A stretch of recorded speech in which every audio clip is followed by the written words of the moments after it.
Good afternoon, everyone. It is Wednesday, October 27th. I'm joining you today from an exit off I-35 in the Lone Star State of Texas. If you've been watching these vlogs over the last couple months, you'll notice I've been firing them off from a few different locations lately. And that's just because I'm really had the good fortune in the last couple months to get out and see some people that I haven't seen for a few years, a year and a half, a couple years.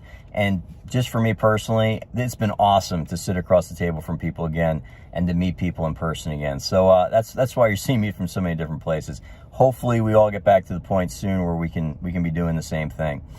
Anyway, last video I sent or put up, I said I was going to talk a little bit more about supply chain. I'm a little delayed getting this one up. It's taken me 5 or 6 days to get my thoughts together on this. And quite frankly, I still don't know if I have my thoughts together because there's so much stuff happening.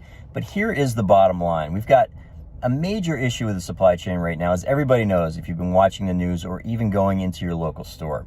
And so what's going on? Where could this possibly end? In terms of what's going on, you've got a couple things happening. A lot of the factories in Asia that make the stuff that we want and need shut down in the early part of COVID. We all know that.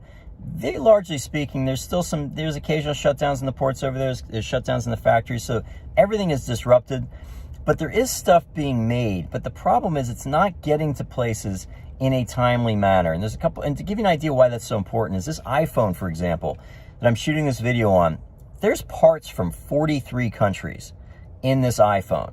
And so if things get delayed from one of those countries, it throws the entire manufacture and distribution of my iPhone into total disarray. And multiply that across every single product in this economy, or potentially every single product, and you get an idea of the origins of this crisis. We had a just-in-time shipping system that worked marvelously for the last 30, 40 years, where manufacturers could buy exactly what they wanted, get it when they wanted it, build their stuff when they wanted it, and not have to carry a lot of inventory. So there's never a lot of slack in the system. And that's all been disrupted. This also happened at a time where you had people now working from home, particularly in Western economies. They've been forced to work from home in many cases, or choosing to work from home. And now a lot of that discretionary income that they had towards, services and sporting events and movies and stuff, they had excess money now. They're working from home. They're re-outfitting their houses to be both their workplaces, their schools, to do all this other stuff. So they want to buy a lot more stuff. So demand skyrockets. Demand goes through the roof for some of these different products at a time when the supply has not gone away, but it's been disrupted pretty greatly.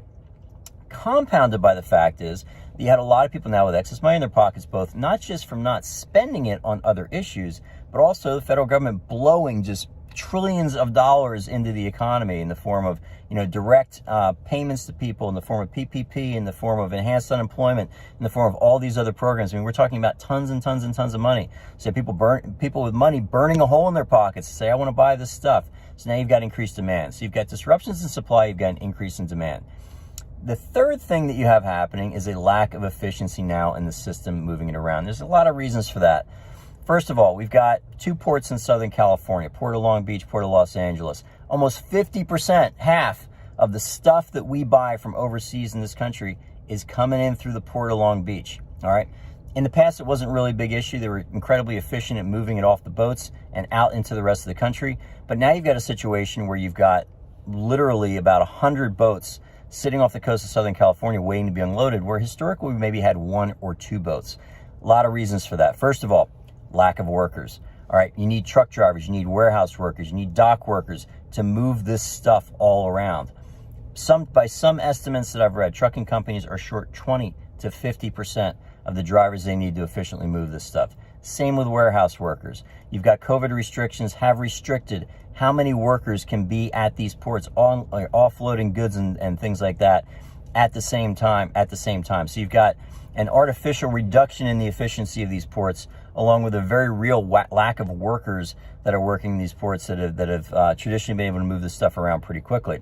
And when you realize how many hands get on my iPhone, for example, it goes from all the parts that come in from the 43 countries, then it gets built in China, then it gets shipped over here, then it gets unloaded at a container port, it then gets picked up by a truck, sent to a warehouse center, gets picked up by another truck, shipped to a distribution center, picked up by another truck, eventually sent to me. There's so many hands that are involved in all of these transactions, and you take 2 or 3 of those hands out, whether it's producing it or moving it, and you get these big disruptions. So where does this leave us? I think a couple things. I think that, first of all, the inflation concerns that I said in a video like this I did about 3 months ago, I said I'm not sure yet. I'll tell you, if we don't get some of these supply chain issues solved and relatively quickly, I think that the inflation thing could become a bigger issue. The bond market's really still not saying that, and I've said in the past several times, I think bond traders are some of the best people at pricing risk on the entire planet. So you're not seeing that yet. But the reality is what you see when you fill your tank of gas, when you go to the grocery store, and you've got the government still trying to blow trillions of dollars in at this problem. But you've got all these dollars. The problem is not liquidity. The problem is not dollars. It's one of the things that we see that's kept the stock market, relatively elevated here. The problem's not dollars. We got tons of liquidity. We got tons of cash. We don't have a lot of stuff. And if you have a lot of dollars chasing few goods, well, what are you going to get there?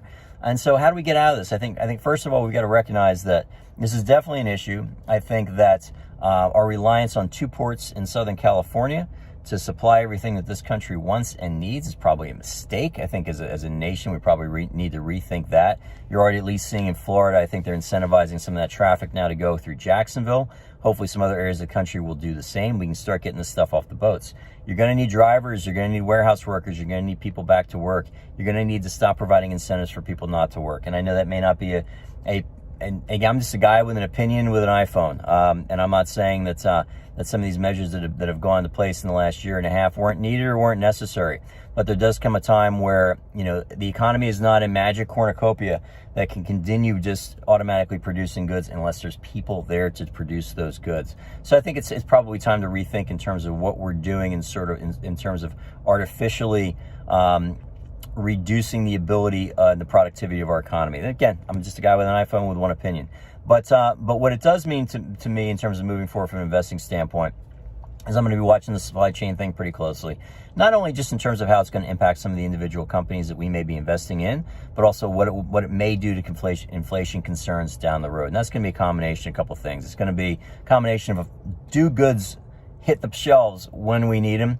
And if they don't, are we still going to blow all this cash in the system? So you're going to continue to have a lot of cash and a lot of money chasing fewer and fewer goods. That's what I'm watching pretty closely. But I went on here for 7 minutes. Again, if you stay with me for this, thank you. I probably gave you more questions than I did answers on this because there's a lot of moving parts to it. It's simple supply and demand, but there's so many hands and so many pieces in it that if you have some questions, please reach out to me. I'd love to talk more about it. And let's set up a time to talk. Otherwise, in the meantime, until next time we do this again, hope everybody has a great week, and thanks for hanging in there with me. Take care.